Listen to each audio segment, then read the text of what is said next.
How long does it typically take to get the green card? Well, in the EB-5 process, getting the green card is really a two-phase process. First of all, once the investor gets all the documentation ready and we file the petition, waiting times to get the initial approval are about 12 to 15 months right now.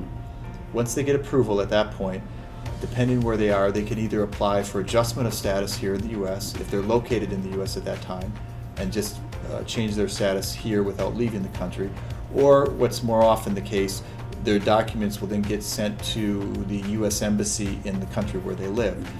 That process takes maybe about another 2 to 3 months.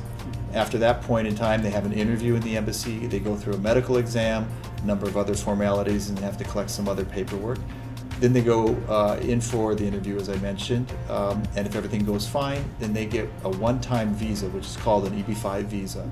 They have to use that visa within 180 days to enter the U.S., and once they enter the U.S. with that visa, they will receive a conditional green card by mail within generally about 60 days. That green card is valid for 2 years.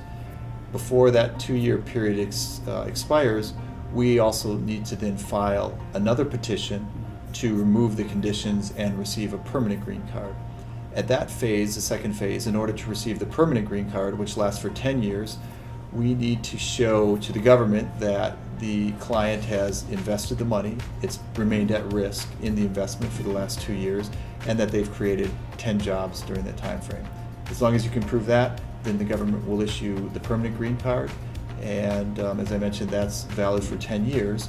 And if an investor so wishes, they can receive or file for a passport US citizenship as early as 5 years after receiving the initial conditional green card.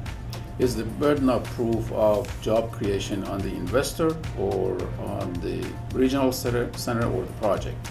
Well, ultimately, the burden of proof is on the investor, because if they're not able to prove the job creation, the investor is going to be denied the permanent green card.